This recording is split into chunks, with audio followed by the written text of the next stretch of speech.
Nice. Does anybody, before we get into nerdy flute things, who has favorite holiday foods? Doesn't have to be Thanksgiving, can be Christmas or whatever. Sweet or not sweet. Hamburg hamburgers on Canada Day. Oh, yeah, there you go. Nice, Arlene. Barbecued. Barbecued. Yeah. Yeah. Yeah. Barbecue's never a wrong answer. So that's good. Who else? Anybody? Anything fun?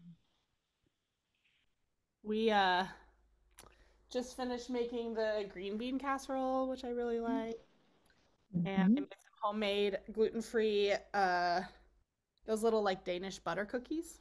Those are really good. Oh, I'm celiac. I'm coming. Yeah, there you go. You're invited. I'm gluten-free too, Arlene, so we can hang out together and eat all the same stuff. Sweet. Awesome. So, we might have a few more people join. We might not. We'll see. If anybody's here, if you want to come on camera, please do. I really like talking to people more than just talking at myself. So that's nice. um, I'm assuming everyone here is in Etude of the Week. If you're not, what's your name, by the way? iPad 105 up there. Is that me? Yes. What's your name? Yes. I'm BJ Nicoletti from Oregon, near Oregon State University. And I've been trying to figure out how to join Etude of the Week. So I thought I'd sit in on this one and learn sort of how it flows. And Wonderful. I might leave you for a minute. My neighbor's going to listen to me perform an alto flute solo as a sort of a practice. So yeah, I might hop out, play the piece, and come back. I love it. What a fluty evening you have. That's not too bad. I know, right? That's awesome. Yes. Yeah. Nice. Yep. So from Oregon, huh? Yeah, it's already dark here and it's 7 o'clock. I mean, it's been dark. So you're getting there. Yeah, well, it's nice. Way. So since you were here and maybe a few others who either are new to Etude of the Week or are just joining, hi Isa, or who are not members yet, I'll give just like a 5-second sort of overview. It is a Facebook group. I'll go ahead and put the link to the Facebook group in the chat here so that you can find it later. But if you just go on Facebook and search Etude of the Week, you'll find it there too. It's existed now for 8 years. I had to count on my fingers. So is that the only way to kind of participate? Yeah. Not being on Facebook, and that's how do you know which Etude it is? Yeah, so we've actually, as a group, we vote, but it's a funny story because right now we are in a sort of in-between free-for-all time. So that's a part of what today's class is going to be, is I've got some ideas, an idea in particular, of some fun challenges we can do before we start a new book in January. So if you're not on Facebook, totally get it. Social media is not the best for a lot of reasons. This is kind of the one thing that I like it for. The best thing to do is, follow along through these Flute World emails. I sometimes write emails, but it's very rare that I do, but I'll try. I can try to write some more. But it's a mostly been a Facebook thing, but it could be something that evolves into something else eventually. Really just being here is awesome and you'll get a lot out of it anyway. We know what book it is. I usually have a little banner at the top of the Facebook group that says, this is the Etude that we're doing between this date and this date.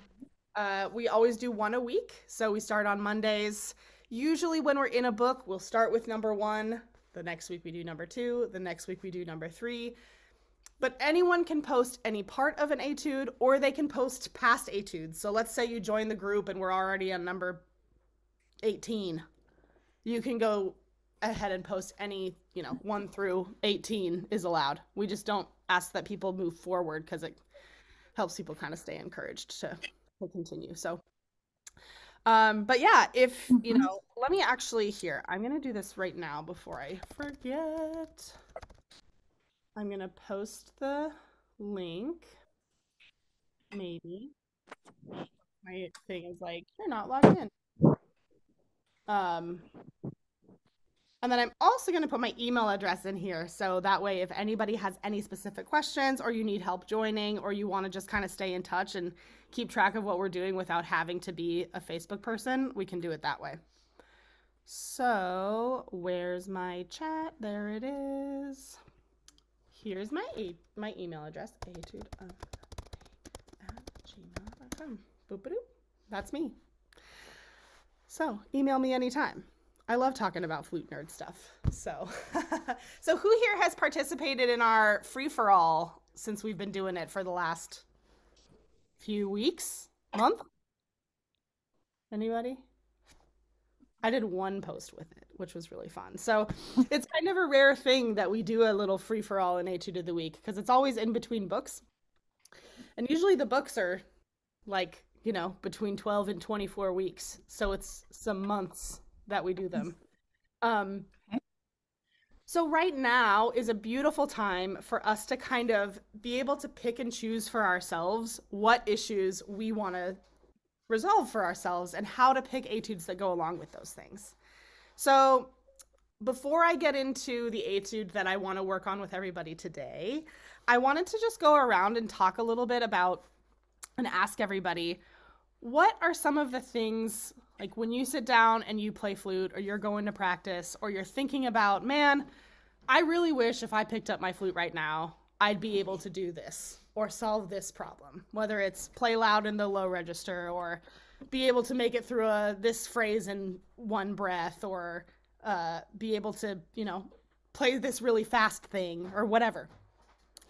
If you had you know, your one Christmas wish, if you celebrate Christmas for your flute playing, what would some of those things be? Does anybody have any thoughts? Yeah, please.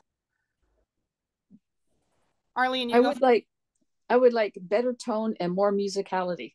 All right. I'm gonna make a list. Hang on. Let me do a little we're gonna share my screen and I'm gonna see if I can, oh yeah, here we go. Better tone, more musicality. Love that. What else? Oh my God, if I could type. There we go. I would say the same thing. Plus, I've always challenged by those etudes that have you do sort of little runs up to the note, up to the main note or something, totally. like wisp runs.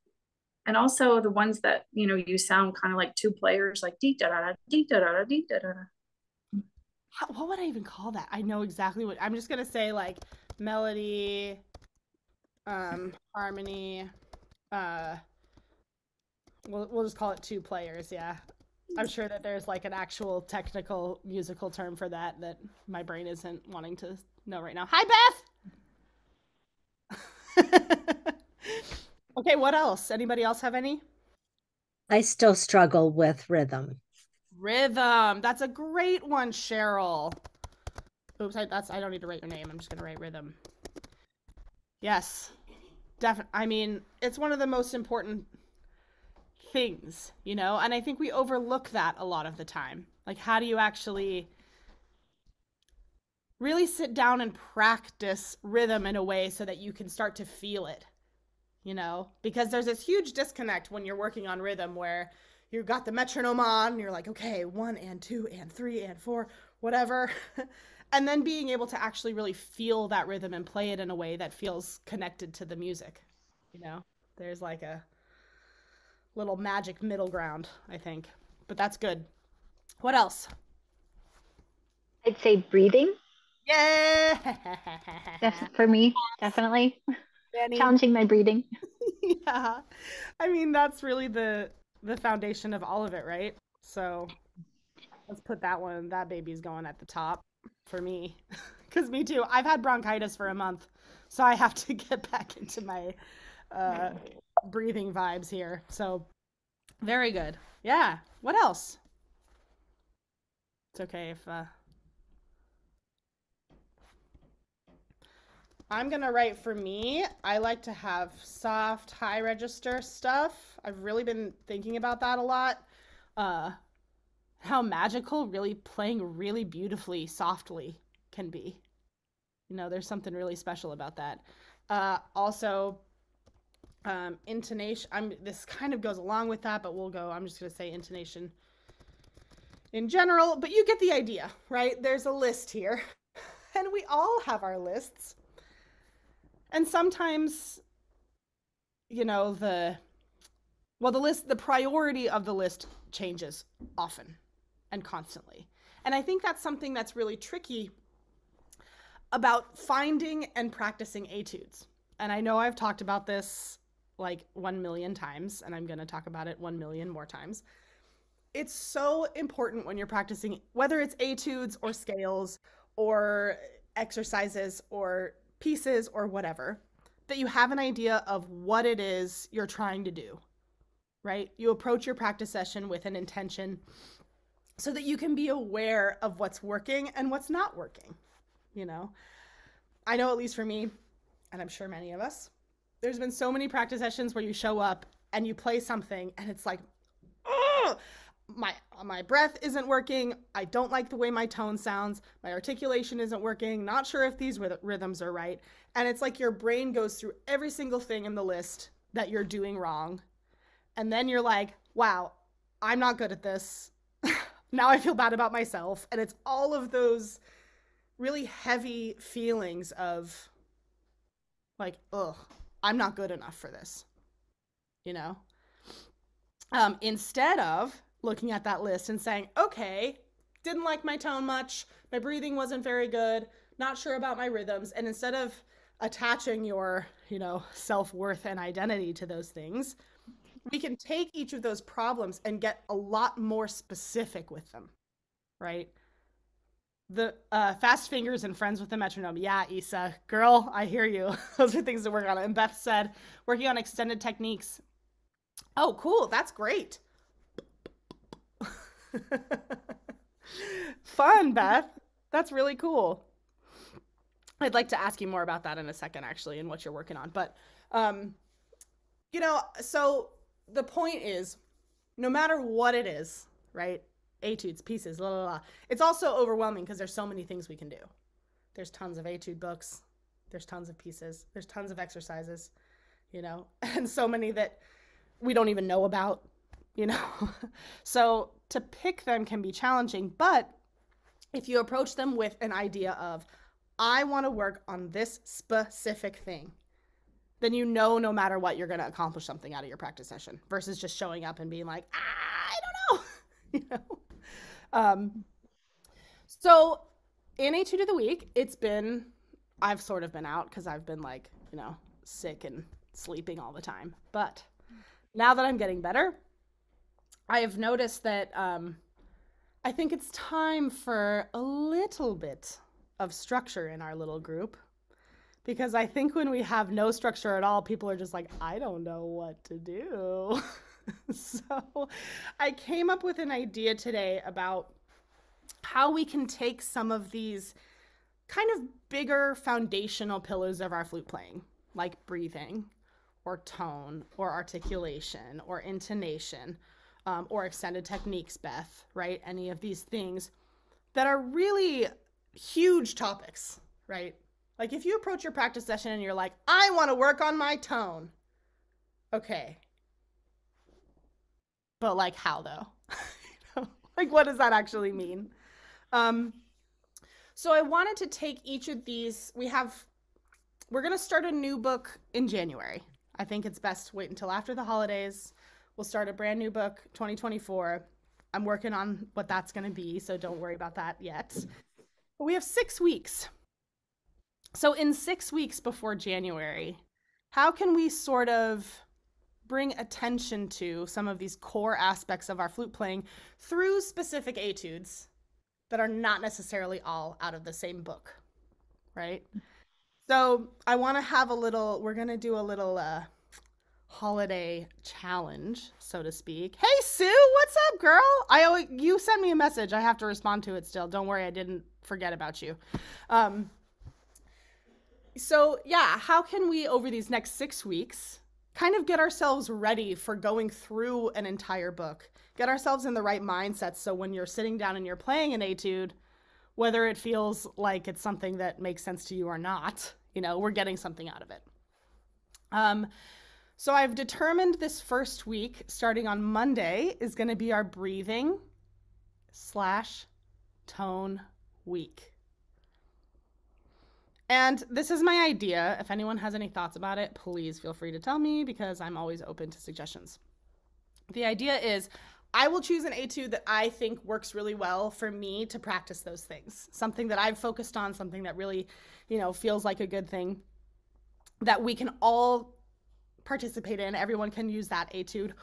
Or if you have an etude that you have found or that you've worked on in the past or that you happen to come across that has helped you in the past with working on breathing in particular or tone quality, which is such a big topic, it's like hard to even do anything like that in a week. But we can post those as well. I'll post the rules for it sometime after this. But I thought right now we could talk a little bit about breathing, and then if everybody has flutes with you, feel free to get them out. We're going to play a little bit of an etude that I love to work on for breathing and tone. So actually, let's talk about tone first. When you go and you're like, cool, I'm going to practice my flute sound now, what are some of the things that you all like to listen for? Or not? Or things that you listen to and you're like, no, thank you. I do not like that. Anybody? I don't like the airiness. Okay, so a focused sound. Yeah. Yeah, cool, Arlene. Good. I like to hear a core sound. Like I want it to feel like, I've heard some conductors call it like a round sound. Nice. Okay, wait, I'm gonna pull back up my my whiteboard again. Okay, so when we're talking about tone, I don't know why this has to be over there, but that's fine. Okay, tone, focused. These are some of the adjectives people like to use, right? Focused, round. What else? What are some good tone qualities that we like to look for? Listen to how it fills the room. Yeah. Which might be going to Beth's point of like, how round does it feel? How full does it feel? Does it sound? Yep. Tone color. Yes.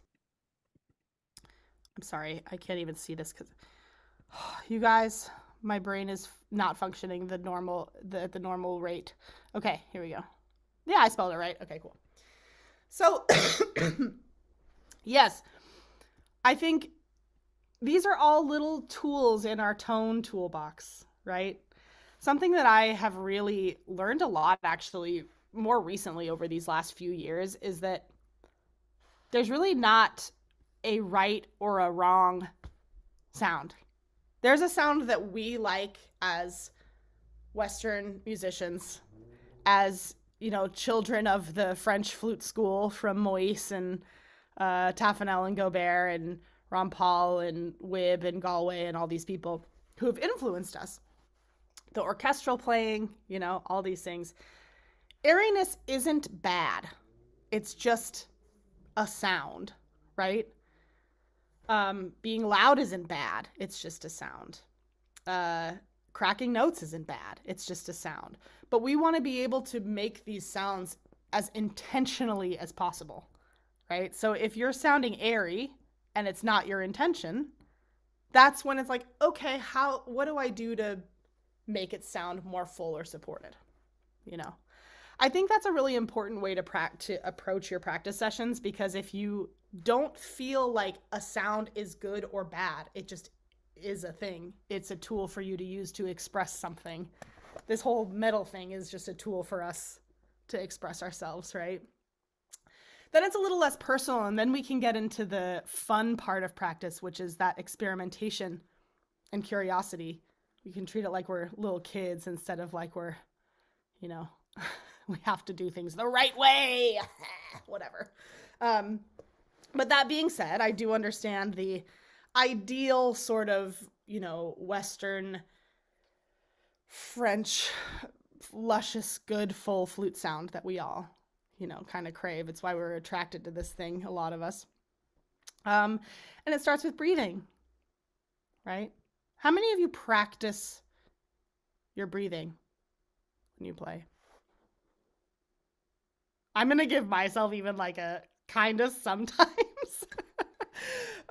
Sometimes it's hard to remember. It's something we all naturally do, right? Who has some breathing exercises that you really love? Anybody? Beth, yeah, can you share one with us? Okay, this one from Chris Potter.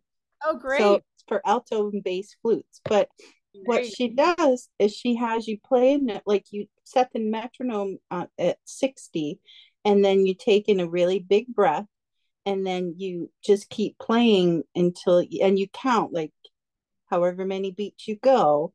And the idea is that then you repeat it, and then you see, can I do it longer?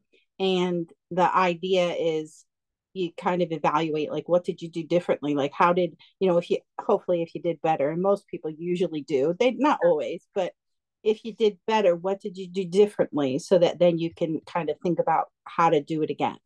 It's so good. Yeah. I know that when I played when I was much younger, like in high school, I could hold a note forever, it seems like.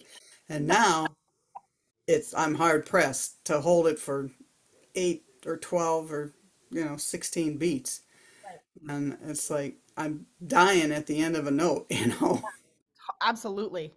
And I love what you said earlier, Beth, a second ago, about it's this idea of being aware enough to know what you did so that you can recreate it. So Sue's saying, like, yeah, we all getting older is, a thing. We all lose capacity for a lot of things. But I think an exercise like this, where all you're doing is focusing on the quality of your breath, all it takes is like 2 minutes of this, and you will get better. If you consciously say, I'm going to start my practice every day this week by focusing on my breath. So let's do it now. We're going to do what Beth said.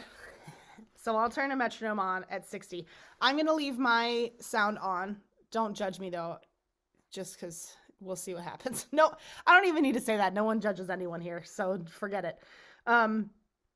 Put it on 60. And I want to take, Beth, in the exercise that Chris showed you, does she have you inhale for a certain amount of counts? Yes, you would start inhaling on, like, you count like the metronome of 1, 2, 3, 4, and you should be inhaling from 1. Okay, perfect. So we'll do that. So I'm going to turn this on. Okay. And everybody, get your flutes if you want to. You don't have to play the same note as me. I'm going to play like a G, I think. Play whatever note you want. I'm going to count to 4, and then we'll inhale for 4 and play. Don't try to resist. I'm going to stop this for a second.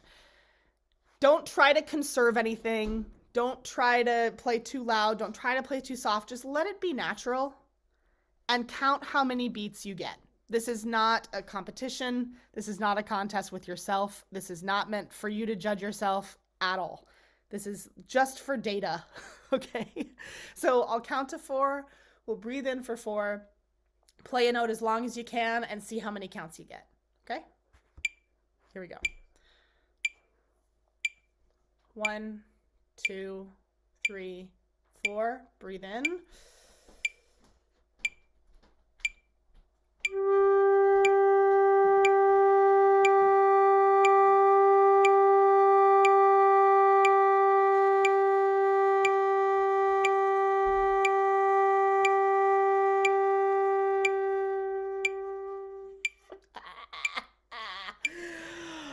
I got to 17-ish.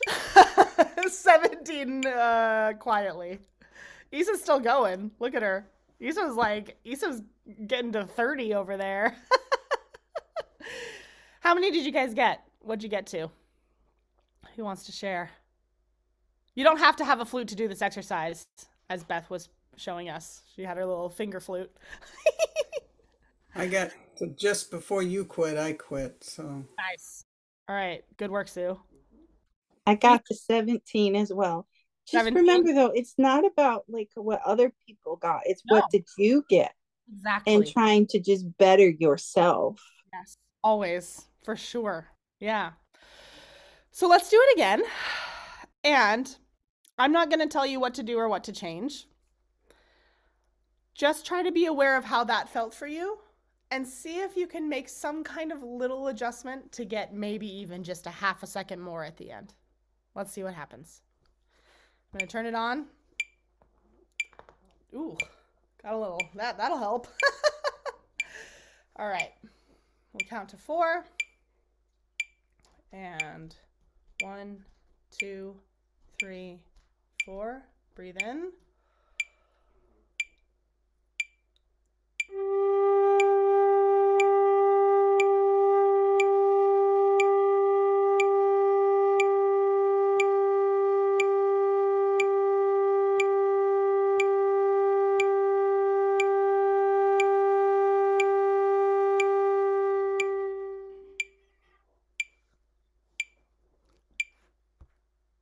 Nice.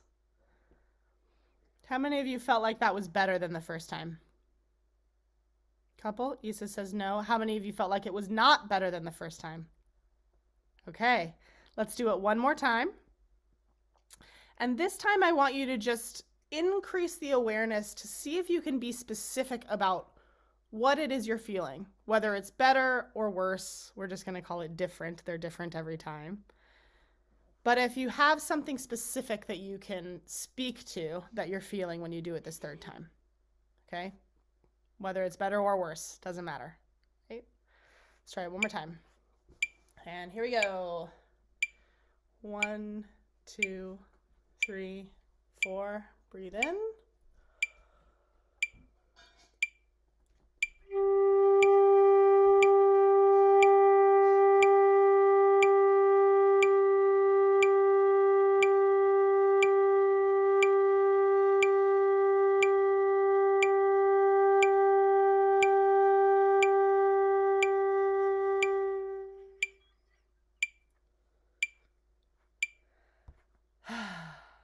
Okay. So I'll speak a little bit to what was going on in my brain. The second and third time, the only thing that I changed was just sitting up a little bit straighter and trying to kind of relax a little bit here. That's really the only thing. So I noticed the first time, especially with having been sick, I'm really breathing very high up in my lungs and kind of tensing them because I'm in a little bit of a protective mode.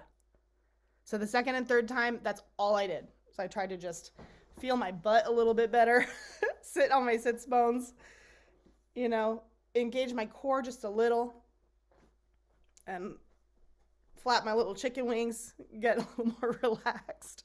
And it really helped. It made a big difference. So that was my observation. Does anybody else have any?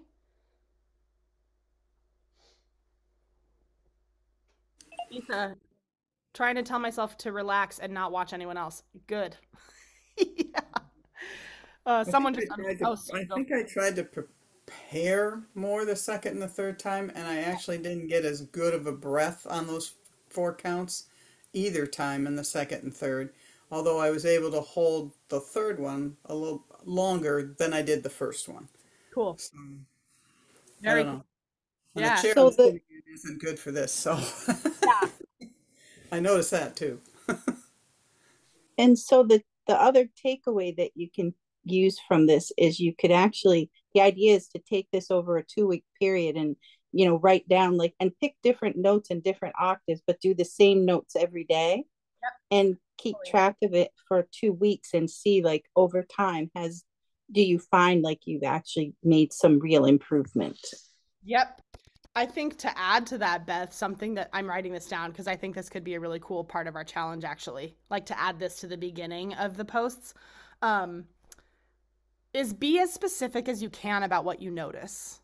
So this took us maybe 3 minutes to do this 3 times.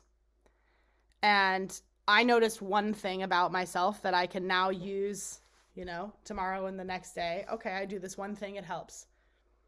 Sue, you notice that one thing, like maybe working too hard to prepare is not as helpful, and you can find a solution for that, you know. But taking the time to do something so specific, even a short amount of time, especially a short amount of time, is way more productive than just being like, okay, I guess I'm just gonna take a breath. You know, like, so yeah, I think it's one of the most helpful things. And then just be aware of your own body, right?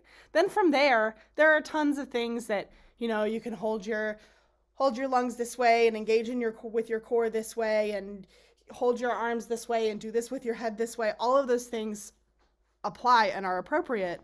But I think sometimes we get so stuck in worrying about doing things the right way that we forget to just pay attention to what our own bodies do and need, you know? So 3 minutes, not even 2 minutes of this is a big deal. Yeah, good thing to add to a warm-up.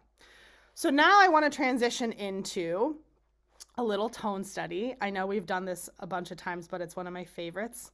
And I want to talk about this idea of incorporating breathing into the etude, right? I think also so often we're thinking about notes all the time that we forget about the space between the notes and how important that is, you know? Okay. You guys are gonna know this one. Here we go. Who knows? Who's never seen this before? No shame. Yay, Jenny! Cool. I'm excited then. Oh, and Cheryl. Good. Okay. I haven't either. Oh, fantastic. Then we're winning. So these etudes, these are by our dear Marcel Moise. What a guy.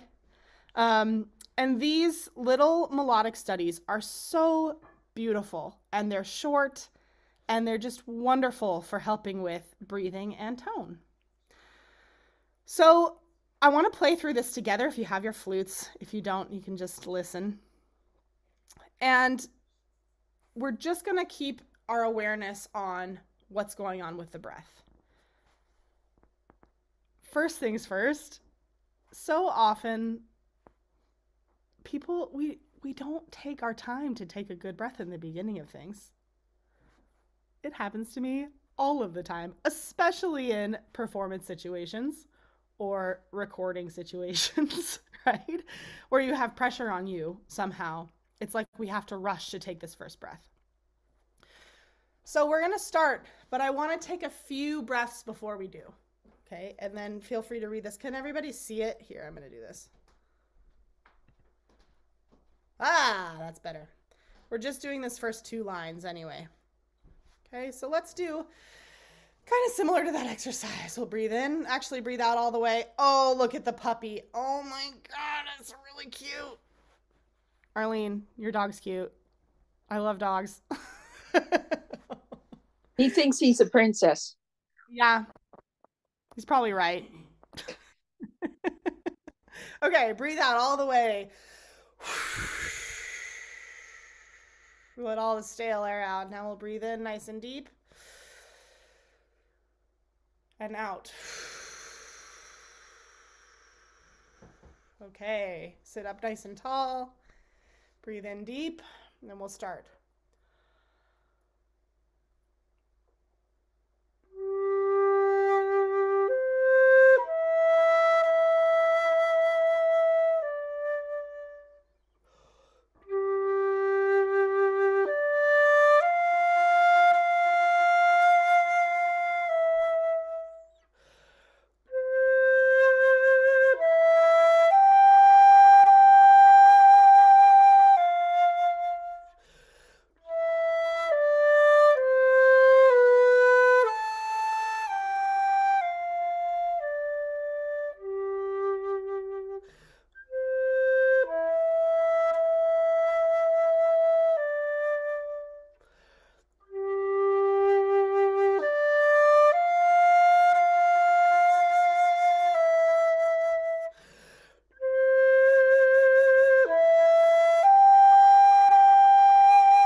geez. It's so cute. Okay, what did you notice? Did anyone notice anything about their playing?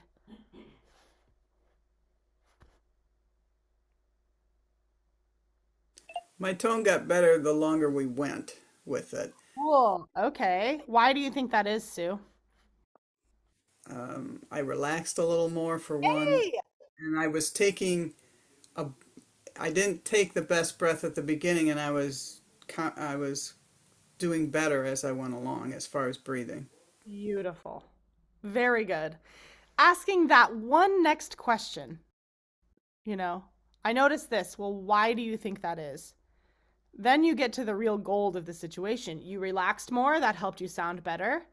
And you notice that the first breath wasn't as good as it could have been, so you try to improve the quality of your breaths throughout the thing. That is fantastic. That's real practice, right? That's where improvement comes from. That's awesome. Really good.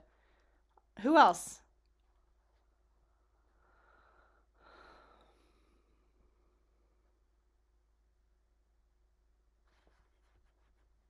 Da, da, da, da, da, da. Everybody's shy today. No, it's okay. For me, I So feel I like, could add please, Beth, go for it. because another technique that Chris also gave about practicing for breathing purposes is so for the first, like you when you get to that first rest, don't just do one beat. Actually elongate it and take however long it is you need to take that breath. And then you practice on taking, get that really full breath so that you come in, even though it's not in time, and you then play the next phrase. And then you keep working on shortening that until it really is in time and you're still getting that full breath. Yes. And I think that etudes, this etude in particular, or etudes that are melodic and not super fast and actually have so many rests built in, are the best to be able to do that with because it doesn't make you feel uncomfortable to take more time to breathe. So absolutely, I think that's a great suggestion. Yeah, and I think practicing taking quality breaths is really hard because, back to what your rhythm concern earlier, Cheryl, right? We're so concerned about playing in time and making sure that the phrases are correct, which is also valid if that's what we're focusing on. But when you're focusing on making sure that the breaths are of a really high quality, oftentimes we're just rushing through them and you're not actually teaching yourself what it feels like to take a quality breath. Yeah. Anything else?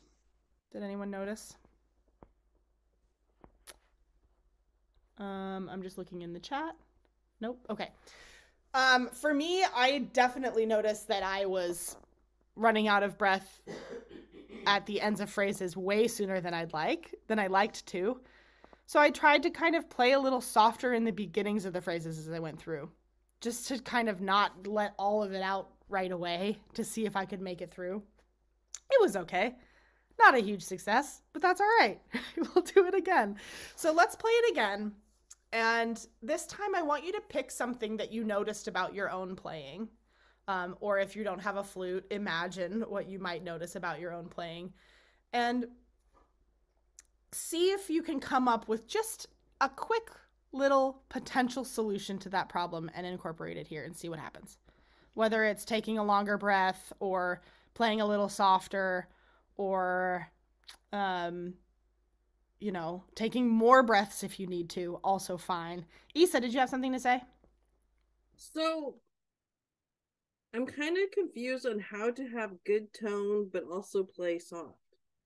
Yeah, that's a very good question. Because you want to play soft, so you don't want a lot of air, but you need air for tone, right? Or am I wrong? No, you are very correct. Welcome to all of the issues with flute playing. So we have two aspects of our air that the flute needs to work, right? We have the quantity, how much physical air are you using? And the velocity, how fast is that air going? And then there's the direction, but that has more to do with what's going on with all of this, right? But as far as the air is concerned, those are the things. So it's a tricky relationship between the speed and the amount of air that you need, right? Because to play softly, the speed always has to be at a base level consistency, or it's not going to work, right? You have to have velocity. But then sometimes you want that air to go faster, but you don't need as much to make it softer. So it's really a game of experimentation with that, you know? So if I play with really fast air and a lot of it, it's going to be loud. And probably cut out even, right? I'm going to keep the same, I'm still going to keep it fast, but use less air, right? And then it'll be softer. You know, it seems simple, but these things are not things that we control on a daily basis. So it's stuff that you really need to experiment with. Also, the shape inside of your mouth has a lot to do with it. The shape of the hole that the air exits, your embouchure hole, this aperture, and the size of it is really important. And along with that, what direction is the air pointing in, right? So this all seems like a lot, but to me, I think the most important thing is to experiment. So let's say you're like, okay, we start on this G. Everybody, let's play a G. And without overthinking it, try to just kind of go between playing a little bit soft and a little bit loud and see what happens. What are you doing to make that happen? Just see, just try. Play soft.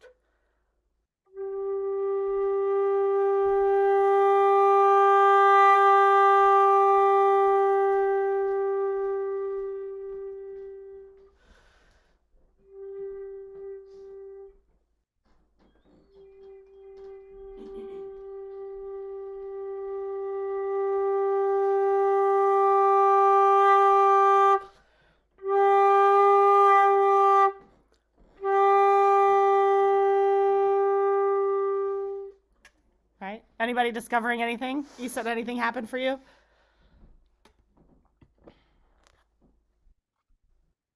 Yeah, a little bit. Yeah. Tell me. What also popped into my head was trying to keep it in tune too. Okay.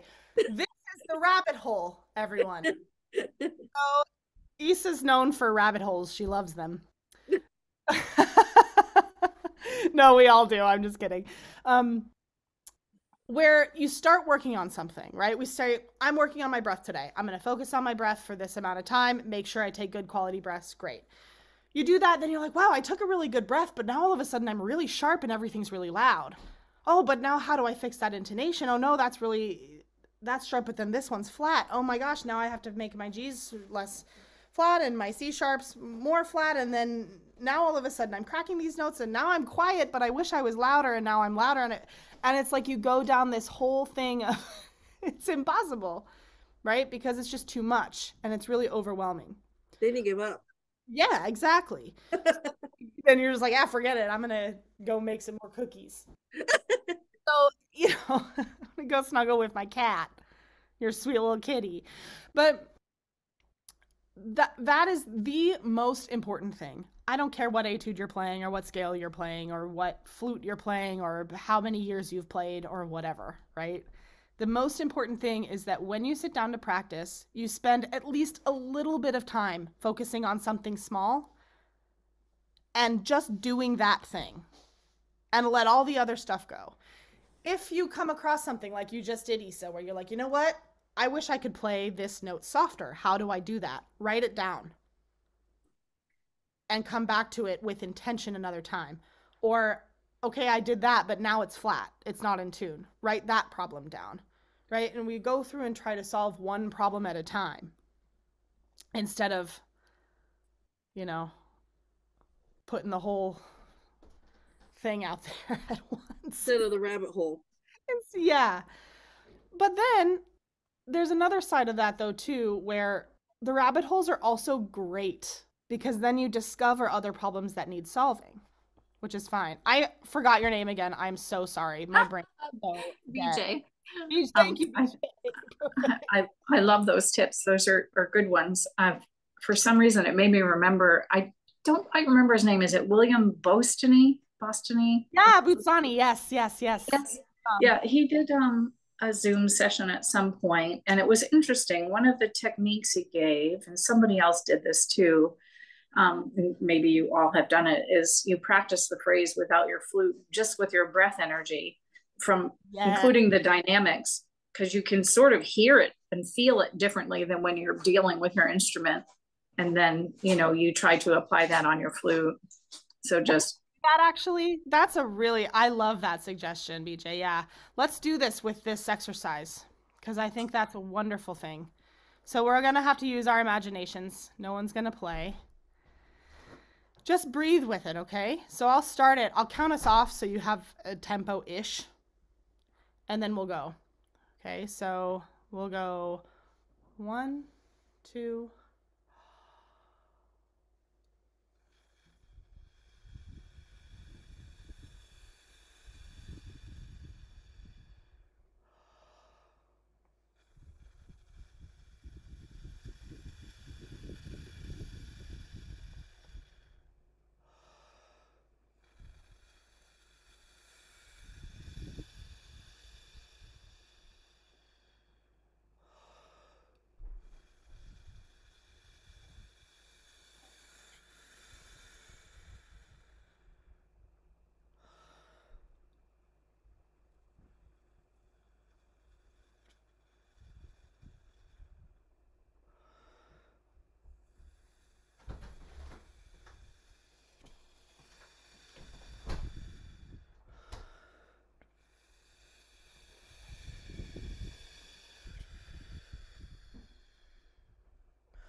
What a weird thing to do on a Zoom call, but it's awesome. I love that. Did anyone notice anything when they did that exercise just now? BJ, what'd you notice? I think I'm pushing through the top, and I will, but then I'll somehow back off of it versus sustain the top. Yeah. And I can just tell the energy should feel more consistent than it does between the lower and the top one. Beautiful. I mean, the lower volume and the higher volume. It's really revealing. It is. And it's so important, that energy with the breath. I mean, that's what gives life to this thing at all. Yes. Yeah. Wonderful. Yeah. And that'll show in my tone. It doesn't matter how much moise I do with the shape of my mouth or lips. It'll show in my tone. Yeah. Yes, for sure. Paula said she could feel a small change in the airstream on each note. Cool, Paula. Mm-hmm. Then you go from there, you know, feeling that small change in the airstream, and is that intentional or not? What is changing and why? You know, we ask ourselves the next level questions. When you notice something, why is that happening? Is it happening on purpose? What is it doing? You know, these sorts of questions will really help you get down to the root of the stuff. Anybody else? And then I want to play it one more time with that same feeling of the energy of the breath the whole time. Jenny, please. Sorry, I just talk way too much. Oh, no, it made me think about the dynamics more too than I might have otherwise just kind of breezed over those, but made me like. It's so funny how much energy we give to playing the notes. It's like, you know, 90% of our energy goes to that. When in a way it kind of should be the opposite, where that, you know, we'll go 70-30. 70% of the energy should be going to the breath, you know, because the notes are that's the foundation of all of it. But our brains don't like that because the notes sound pretty and you can hear them and they're way more obvious, you know. So let's try this one more time, everybody, with that intention of the energy behind the breath. And I want to reiterate what Beth said earlier. Don't worry about being in time with the quarter rests right now. Whenever you have a rest, really take the time to make sure you're taking a really beautiful breath. Okay? Let's see what happens. Here we go. Where did my little baby go? Here we go. All right. Nice breath at the beginning. Start whenever you'd like. You don't have to go at my pace.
So beautiful.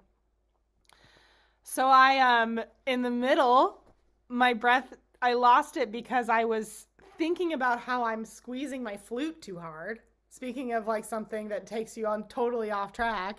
And then I was like, oh, I'm squeezing my flute too hard. I need to release that tension in my left hand. And then the breath went by and I wasn't focusing on it at all. And then I didn't make it through the phrase. It's just so funny how that happens, you know? But I think the more we can be aware of that and catch ourselves, and then I'd maybe play this exercise 1 or 2 more times, just with the intention of trying to make sure I'm aware of my breath. The end. And all of these little things that help us stay connected to that breath. I love that we sums exercise, BJ. Thank you for that. It really helps you, get connected with the breath at the beginning, at the foundation. Wonderful. So I'm so excited for this next 6 weeks. So I'm going to post some like actual specific ideas and rules. And BJ, please feel free to email me and I'll see what I can do to try to like keep you included. If I have one person that I have to keep included off of Facebook, then it might be more likely that I like write emails and stuff to people. So it's good for me. I get in on that group too? Yes, Katy? Jen, totally. Okay, Yes. Cheryl, you too. Yeah. So if all of you please send me an email, I'm going to put it, it's just etudeoftheweek@gmail.com. And just, you don't even have to say anything. Just make sure I have your email address and just say, hey, please include me in the stuff. Janet. Oh, yay. Hi, Janet. Oh, great. Janet, I'm going to take down your email here. Just started the Zoom call. This is my first time being in this group. Hooray. Okay. Cool. This is, oh, wow. I'm so inspired. Can actually, maybe I'll actually, do things. So the goal here for the next 6 weeks is that we're going to take these categories of issues that we have with our flute playing, take etudes that apply to them, and see what we can do with this small amount of really focused time on a specific thing. And what I'd love to see from this is all of us sharing the things that we start to notice, as specific as they can be, so that we can kind of support each other in this, getting our mindsets prepared for playing through an entire book once we start in January. Because really so much about this practice is making sure that you're in a mindset to show up, have an awareness of what specific thing you're trying to fix, and spending a short amount of focused time on that thing. So we're starting with breath. Of course. So the Moise exercise is a great one. The other thing that I'll share in the group and in the emails as well is that if you have an exercise or an etude that has really worked for you, that you like, that helps to focus specifically on breathing, I'm super hesitant to say breathing and tone because I feel like those two things in 1 week, it's like actually too much. I would much rather just do breathing. That helps you really focus on breathing. Please feel free to share those as well. Yeah, I think it's going to be a really good thing just to kind of get us through the holidays, get the foundations going. And if you have any thoughts about topics that you'd like to do over the next 6 weeks, also please let me know because we can do that too. I have a sort of idea, but I'm always open to suggestions. Yes, Isa. Will we be meeting again, or will you just kind of type out, okay, this week we're that's a really good question. So we will have, I have the Flute World Collective that this is. Thank you, Flute World. They're the most wonderful, by the way. This will happen. This is happening once a month. There we go. The second Saturday. But my intention is to do weekly group classes, but I will post about that in the group. I just kind of have to double check my schedule and make sure everything is functioning. But I think hopefully I'll be doing weekly group classes that we can all check in with all of these on starting from now. That's cool. Yeah. But I'm not going to say 100% that that's happening yet. Well, it's also the holidays, so Yeah. It really depends on holiday schedules and everything, but definitely there will be other meetings. Yes, for sure. Yeah, it's my favorite thing anyway to get together with all my flute friends, so it's good. Does anybody have any questions or final thoughts or, things? Sue, I did have my audition. I auditioned for an orchestra here, or not here, but where I live. A couple weeks ago, and I did advance to the final round, so that's good, but I did not win. But that's okay, because advancing is really great, and I'm very happy about it, and it really helped me to have something like that to prepare for. It was really, really fun. So if anyone wants to talk about that whole thing with me anytime, let me know. But thank you all so much for being here. I hope that you all stay warm and it's been pretty warm everywhere, it seems like, Enjoy your holidays. And please reach out to me and we'll stay connected, and we're going to get going on some breath this week. So let's do it. I need it. My lungs need recovery, so this is going to be great for me. Awesome. Wonderful to see you all, and I'll see you probably sometime soon. Okay, bye. Thank you. Bye-bye.